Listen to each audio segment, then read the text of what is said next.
respected luminaries on and off the dais, faculty members, and my dear student managers, good afternoon. It gives me immense pleasure to have got the opportunity to introduce to you all a renowned personality and a well-known name in the HR circuit, Mr. Bobby Kuriakose, Director Head HR at Forbes Marshall. Sir is a postgraduate from Symbiosis Institute of Business Management, batch 1988-1990. He is currently heading the HR Learning and Development functions at the Forbes Marshall Group, Pune. Sir has been with this group for over 25 years and is involved in the training functions since 1998. He has been instrumental in many of the HR initiatives in the company. The Forbes Marshall Group are specialists in steam engineering, energy conservation, and control information. This group has won several awards for best HR practices and has been recognized amongst the best top great places to work in India, according to a survey conducted by the Great Places to Work in India and the Economic Times. Mr. Kuriakose is an alumni of Symbiosis Institute of Business Management, Pune and ISB Hyderabad. Moreover, Sir is an active member of CII National Committee on Industrial Relations. Sir is involved in many initiatives heading the Task Force on Affirmative Action CII Western Region. Sir, we're truly obliged to have you here with us. Please enlighten us with your words of wisdom.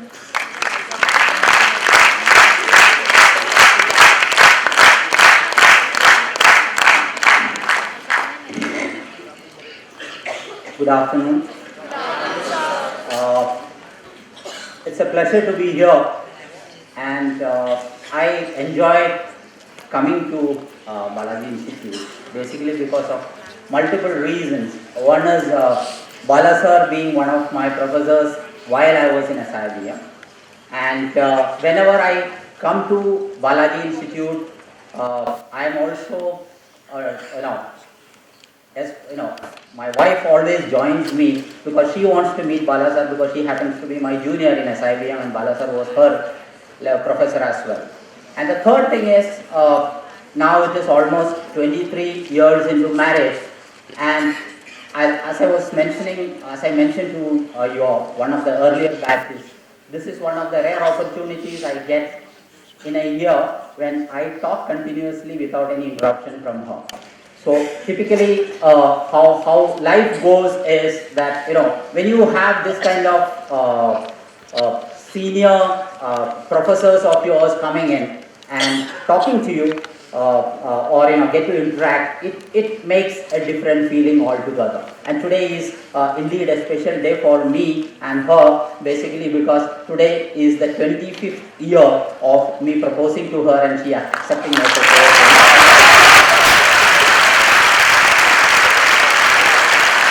Those days, this was in 1989, 22nd of August, and those days we didn't have so much of pocket money coming in. So it was in our NCC canteen with a cream roll and chai. That's how the beginning used to happen.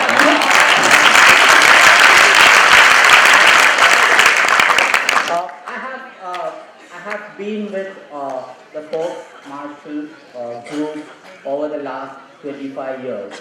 And while I was talking to Bala sir, he was basically mentioning to me that nowadays your generation, sticking with one specific organization for a long period of time is something which many a times you have a situation where people generally feel that it's important to switch jobs so that you grow in your career. So he indeed mentioned to me that tell the students that it is important not only being associated with multiple organizations and growing, but it's also important to ensure that what kind of value addition you do to the organization is also crucial. So what I'll do is in the next, maybe I won't delay you between you and your lunch. I won't stand much. So maybe I'll try and finish within the next about 35 to 40 minutes so that you all can go for lunch because 1 o'clock this session is supposed to get over.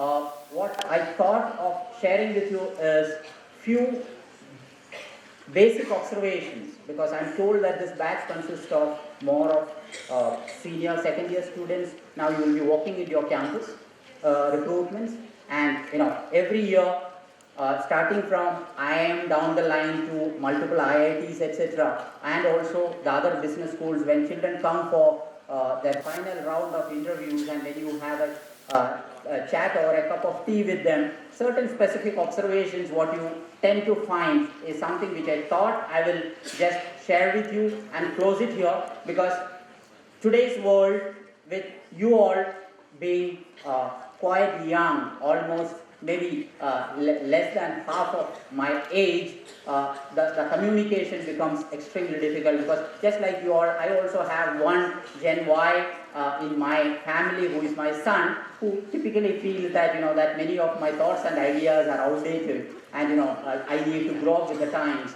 So I thought I will take this opportunity to just specify on a few specific points which I thought is important, so that some value addition I am able to do from your professional career perspective. It's extremely important. It's extremely important from the point of view of any one of us to be a true professional, because we all are doing a professional course.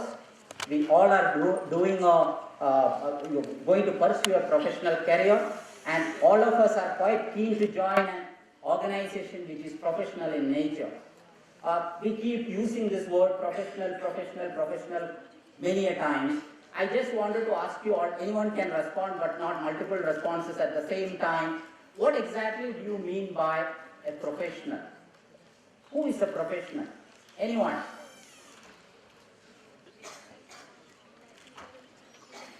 Nobody? Or what are the critical attributes for calling a person to be a professional?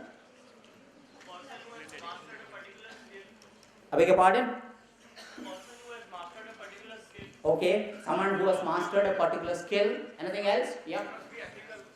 Ethical? Yeah. So someone who has mastered a skill and ethical can be called as a professional? Sir, so specific in particular area.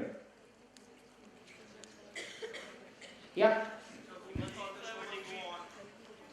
Someone who believes the show must go on. Okay. There are related thought processes which are coming in with respect to who a professional should be, and if you just Google the word professional, you get around 2 million plus different definitions and explanations on what professional and professionalism is all about. Why I mentioned to you this is that one of the simplest definitions that has ever attracted me on the word professional is by Subrata Bakshi. You must have heard of this person? Yeah? Have you read the book Professional? How many of you have read the book Professional? Just raise your hand. If I raise my hand, you will ask questions. Better not to raise the hand. I think it will be a good idea to go through. I'm not trying to promote Subrata Bakshi, but it will be quite interesting to go through a book called Professional, because Subrata Bakshi defines professional in two simple sentences. The first sentence, what Subrata Bakshi says about a person who is a professional is a professional, true professional does not need supervision. A true professional does not need supervision. I think the second one, what Subrata Bakshi defines is a true professional should be able to certify the quality of the work that he or she is delivering. A true professional should be able to deliver the quality of the work that he or she is delivering. And these two things, if we are able to sustain throughout the process of our career, I think it will be something which can take us to multiple heights. It can be practiced in our personal lives, it can be practiced in our professional lives, and it can be practiced in our social lives. Many a times, I have come across cases, including students, young professionals passing out from your institute, because we come to campus, we pick up children, many of them come for their internships, many of them come for their projects, etc., one thing what I have always noticed is that many a times Bhakti very clearly also says a true professional need not be professionally qualified. Okay, and second is a a professionally qualified person need not be a true professional as well. So when you talk about both of this, many a times the moment you get an MBA degree in hand, the general feeling that we have is that I have mastered the art, as I got one of the definitions which I got from there. I have mastered the art of business management, and now I am all set to become a professionally qualified person, and now the world is under my feet. I think it will be good to be a bit grounded on this, and many a times, I'll give you a simple example of what typically happens as far as professionalism is concerned. If you, most of you have maid servants at home, right? Yeah, maids who come to clean up the house, etc. Or at least you must have many a times heard your two of them. Who is professional? Second one. Many a times, do you have any person, any maid, have you come across any maid who has completed her master's in business administration? That's what is critical and that's what is crucial. To be a professional, you need not be professionally qualified. Whereas just by having a professional qualification, you need not be you need not be a true professional. Why I am mentioning this is, please keep this in mind many a times, and there was one mention which I really loved, the ethical aspect with respect to being a professional. I think many a times we come across a situation where our principles at many points of time has youngsters, especially I see them tending to sacrifice principles from the point of view of growth. And that's something you need to be extremely clear about. I keep getting this particular question from many people as to whenever you address in multiple forums, don't you feel bored? Or don't you, how is it that you have been able to continue with the same organization for 25 years? How is it that you are able to sustain this and you work with the same organization? Don't you feel bored, etc., etc., etc.? I think it's very important from our perspective to choose the right kind of organization. And how do you choose the right organization? What are the things what you will keep in mind when you have to choose the right organization if you are given a choice? What are the things that you should be looking at? Anyone? Learning opportunities? Yeah, some organization which is basically helping you to learn and grow. What else? Work culture. Yeah. What is culture? We talk about work culture. What is culture? The principles and values that everybody has to follow. The principles and values that everybody has to follow. Culture is crucial. Culture is crucial. And what the simplest definition for culture I have ever come across is, culture is something, the way we do things. As simple as that. Culture is something, or culture is the way we do things, whether at home or in an organization or in a society. And when you talk about this, when doing along with the right culture and also a learning atmosphere, another important factor that you also need to keep in mind is with respect to joining an organization which is innovative in nature. Innovation, you must have all of you are quite aware of, right? Yes. What is innovation? New way of doing things, yeah? Yes. Any other definitions or thoughts? Pardon? New ideas, yeah? Introduction of change. Introduction of change. From a commercial perspective or from a professional perspective, anything which results in a new and a commercial advantage is called as innovation.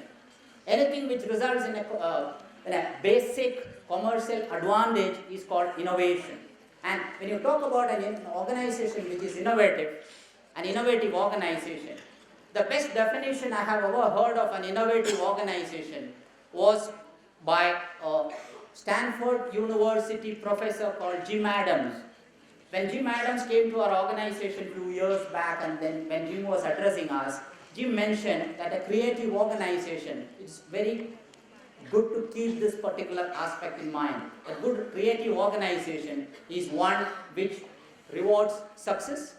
A creative, innovative organization rewards success, tolerates failure, and punishes non-trial.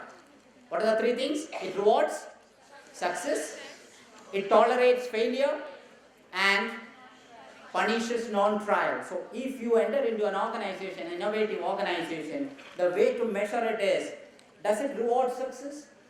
Does it tolerate failure? If you do a mistake, is it that you get fired for the mistake, or they say that it's a part of learning and you can go ahead and continue with something else in a different way, and we take it as a part of learning?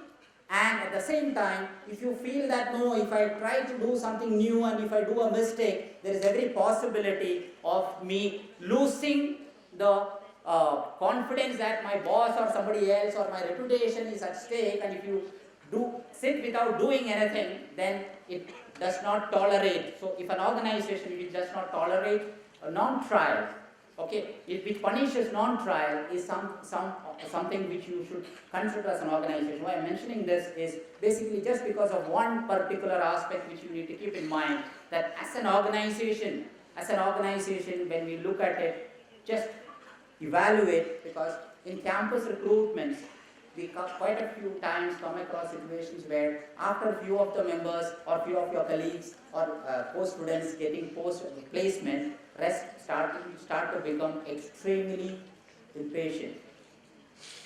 If you have a girlfriend, there are questions from the girlfriend, why you are not getting placement. From home, calls practically every alternate day starts coming, why कुछ हो गया क्या, अभी तक क्यों नहीं हुआ, इनका हुआ है, उनका हुआ है. And plus the pressure of companies also drying up, not getting into a dream company, etc., etc. There are multiple things which comes into force within about 2 to 3 months from now.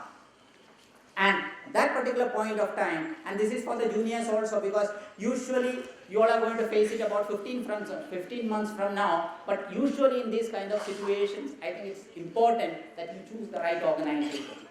And alignment of values is something which is extremely critical, and that's why I said that ethics is an important factor within the organization which you need to keep in mind. And three aspects which I will take in the next 10 minutes, and then I will close this particular session because I can sense the urgency of certain high level of boredom as well as certain high level of urge to have lunch. So I won't extend too much, but three things I think we need to keep in mind. One is being a lifelong apprentice. Okay, one is being a lifelong apprentice in professional career. I have many situations. Who is an apprentice? Somebody who is learning something new, right? Yeah. I'll tell you a very interesting thing which happened in my organization about few days back. I was sitting in the canteen. This was about a few months back. I was sitting in the canteen and having lunch. It was a late lunch, and I had a set of graduate trainee engineers sitting right behind. They couldn't see me sitting there. I was sitting there and having my lunch for 2:45 in the afternoon. And there was a heated discussion happening because I knew that they had all joined in the month of July, August. We had taken about 60 of them. Some management trainees and rest graduate trainee engineers. So the discussion was about one person was talking about his boss and complaining, telling that actually gada hai, usko kuch malum nahi hai, and he wants things to be done in his style. He is not receptive to new things, open things, etc. And suddenly I am hearing another voice from within that particular group. तुमको इतना problem है तो उसका 2 photo खींच के OLX में डाल दो. Okay, I can understand this is your new generation. OLX में डाल के प्रपोज कर दो, किसी को चाहिए तो उसको लेने दो करके. Why I mention this is I think this can happen to anyone.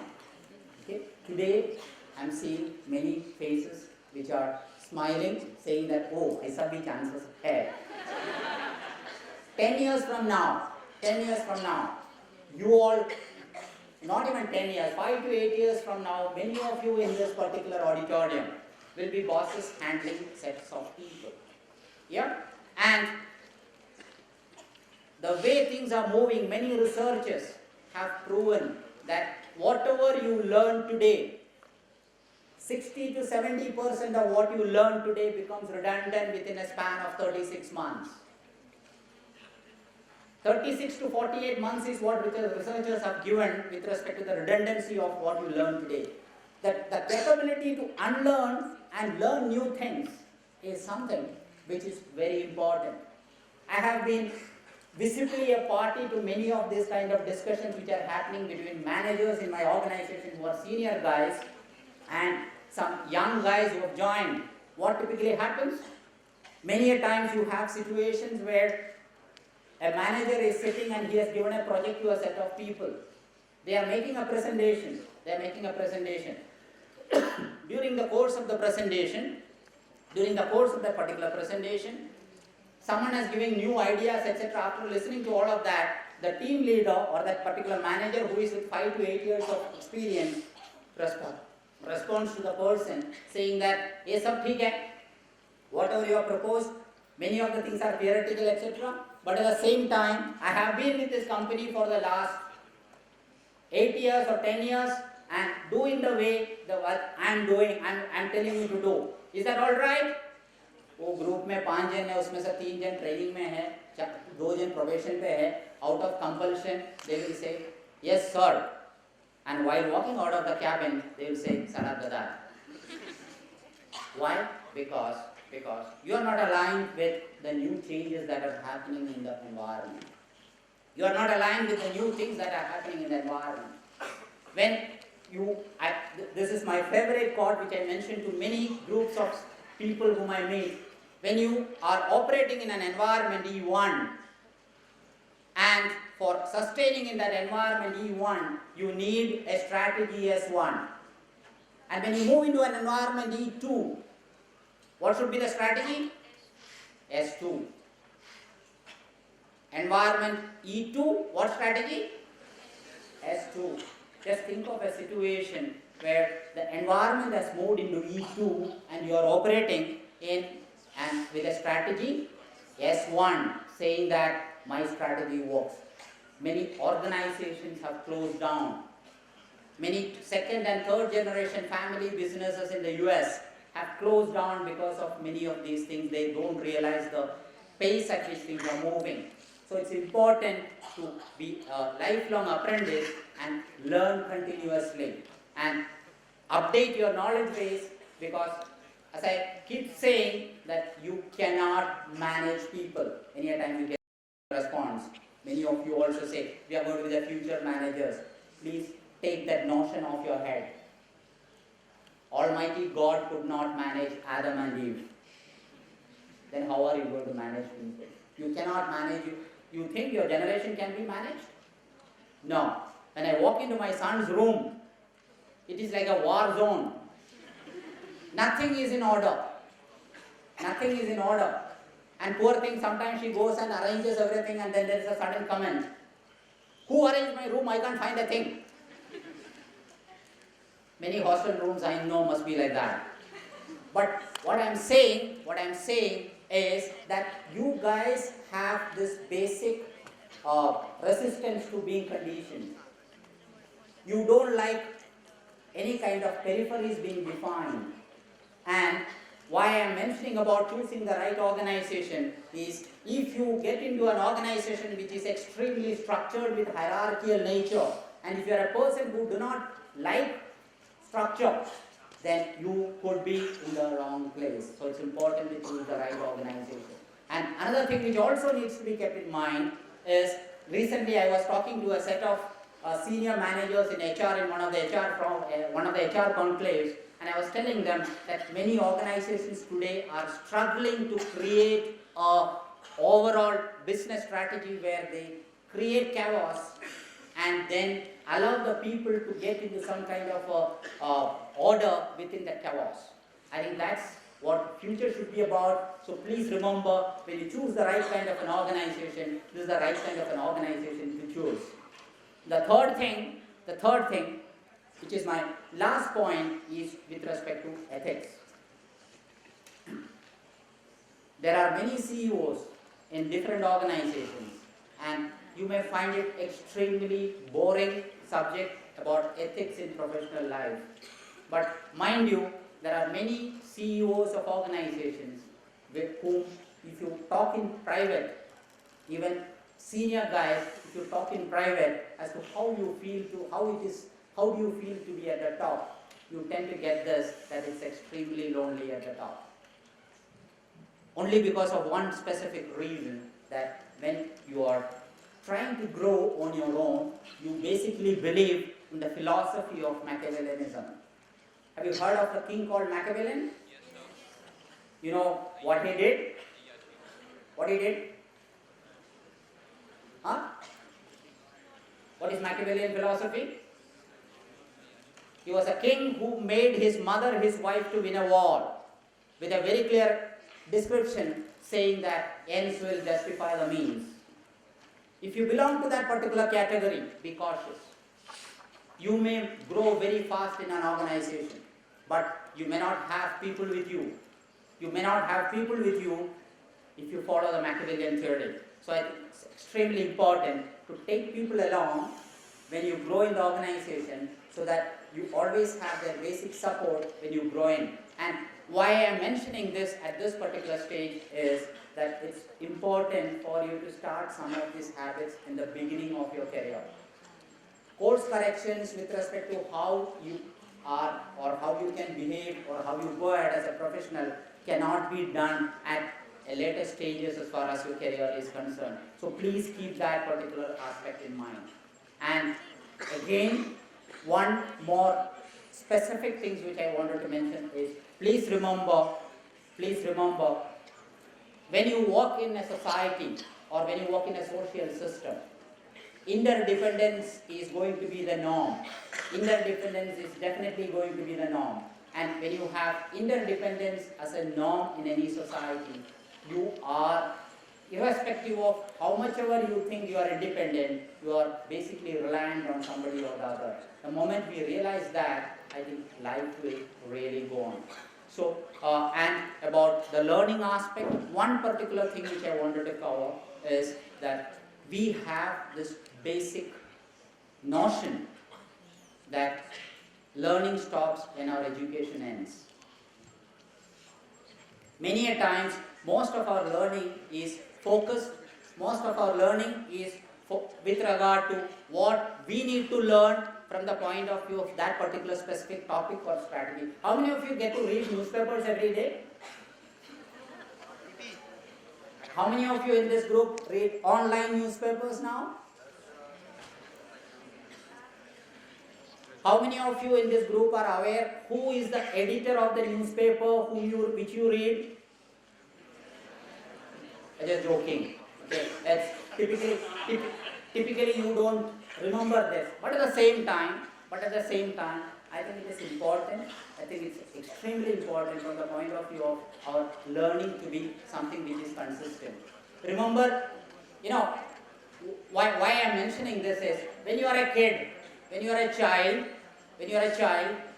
3 years, 4 years or 5 years, at that time typically you are asked this kind of question as to, beta, what do you want to become? Has anybody asked you this question? What do you want to become? Yeah? And our typical answers are like, I recently heard one answer from a kid saying that I want to become a bus conductor. Why? Because when the conductor rings the bell, the bus moves. Extremely innocent logic of a 4-year-old. When you grow up, 7th standard, 8th standard, at that particular point of time, this gets repeated. And at that particular point of time, you tend to give a similar kind of an answer that it's something where maybe a Air Force pilot, etc., etc. 10th standard, when you reach 10th or 10th standard or 12th standard, then you are about to choose. During my days, we had very limited choices of maybe doctor, engineer, advocate, or a medical representative, etc., etc. Few options are available. Today you all have multiple options of being a DJ, VJ or designer, whatever. every time when you are asked this particular question and when you give an answer, what is the response you get? Study well. Better study well. If you want to become this, study well, study well, learn well.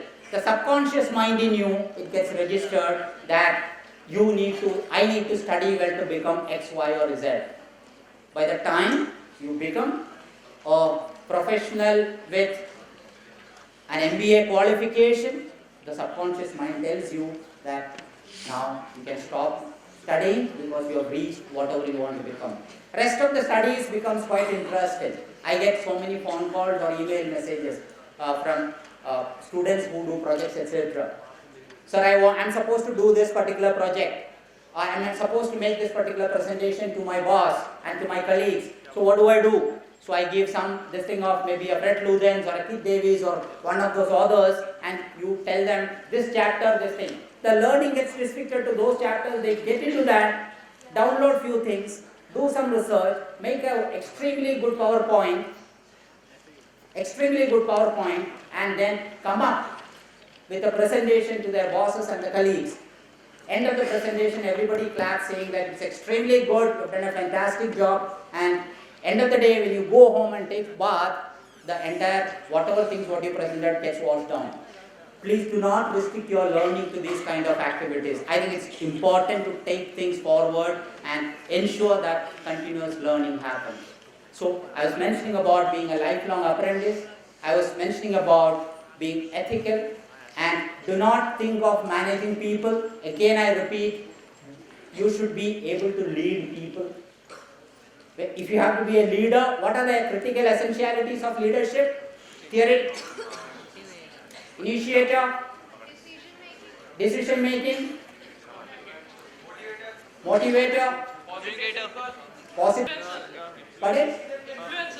Influencer, adaptive, IQ, Proactive. pardon? Proactive. If you look at all of this, then it has to be a program computer, right? A good leader. You cannot get a combination of all of this, but at the same time, please remember, unless and until you are a good leader, you will not get followers. And if you are able to guide them, lead them and motivate them and allow them to grow, then you can be a good leader. And the last point is, and I stop here, the last point is, please remember, unless and until you cannot be a good leader, unless and until you are a good human being first. Unless and until you are a good human being, I don't know, in SIBM, whenever we used to have sessions like this, okay, we used to clap in two different occasions. One was when you get really bored. We used to clap so that this guy stops, And the second is that, when someone gives an interesting point, I don't know what it is, but I'm just saying that second, no? Yeah, it's time for lunch. Both, okay. So what I'm saying is, please remember this particular point. Ethically correct, and if you are an influencer, you can grow in your career and you will not feel alone when you reach the top. Yeah, and all the very best to all of you from the point of view of your campus placements. Okay, it's very crucial from your perspective. We all are aware, and I hope to see more of you in my campus, my organization, and good luck. Thank you.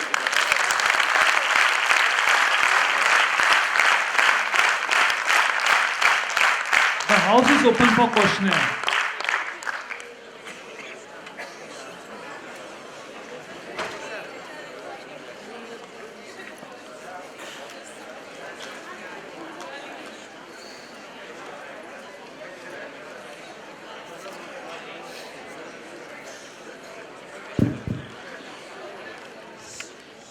Good afternoon, sir. I'm Shruti Wagner from PM and HR. Sir, for HR persons, what should be a priority while taking decisions? The employee's satisfaction or the goals of the organization? Because they are supposed to be inclined towards the employees as a supportive stance. So what should be a priority? Yeah, it's an interesting question, and I have an interesting observation. Because I have been associated with HR over the last now 25 years, but at the same time since the last 3 years, and I am also responsible for one business vertical of our organization, which is our entire gauge business. And from leadership or as a part of the board, you have to handle a business. So besides my HR role, I am also responsible for that. So it's a combination. Just responding to your query, I think first and foremost, always remember when you take a decision, you need to be convinced about yourself that you are taking the right decision. The moment you are convinced within yourself that you are taking the right decision, you can convince anyone. And when you look at it, if your conscience is clear, and when I say conscience being clear, is that when you reach home in the evening, and when you get onto your bed, if you are able to get sleep within the first 2 or 3 minutes, without having any kind of tensions of your job, I think then you are treading the right path. A simple dipstick test is how fast you get sleep without taking a sleeping pill. So what you need to remember is, first and foremost, you need to be consciously clear you are taking the right decision and being convinced about it. Then look at the organizational interest, what indeed is the right thing for the organization. And if both of those are correct, then by default your decision with respect to what you are taking for the employee will be the correct decision. So it's just an alignment of these 3 things, but the most important part is you being convinced about the decision that you are taking. Yeah?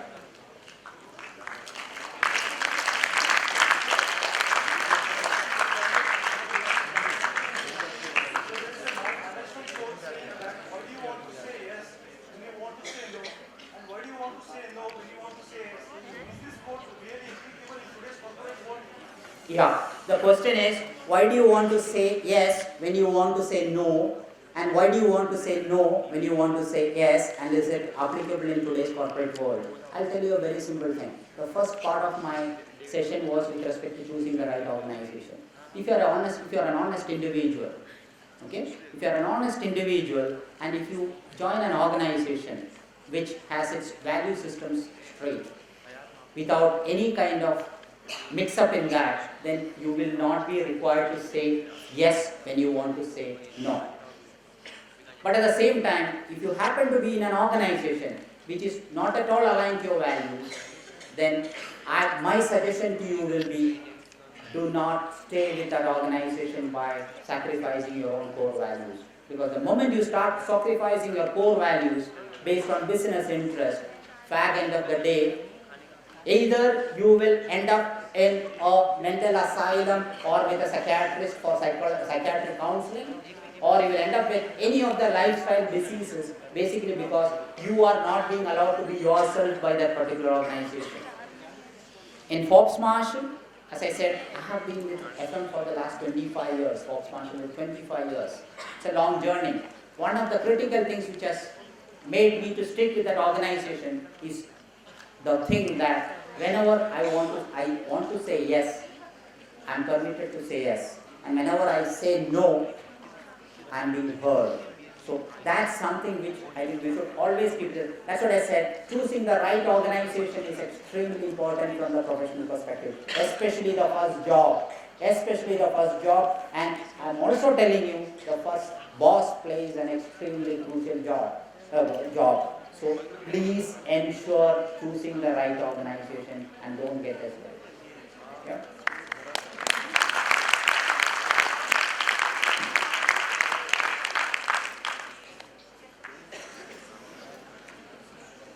Anyone else? Any questions? Okay, lunchtime, it's already 1 o'clock, so I won't come between you and your lunch. So once again, thanks a lot for giving an opportunity to be around, and good luck.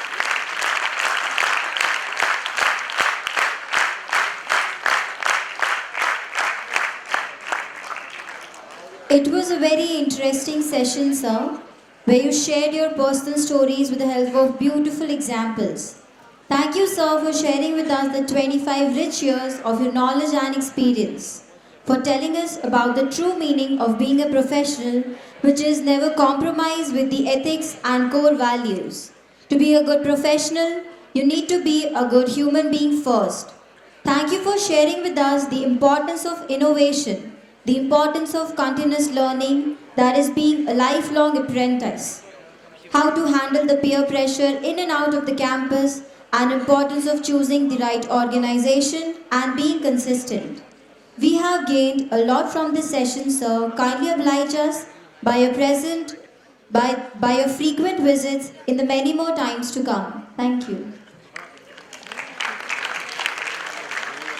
May I now request Vedahi Donkaria, Culture Coordinator, BIMM, to present the memento to Bobby Kuriakose as a token of gratitude.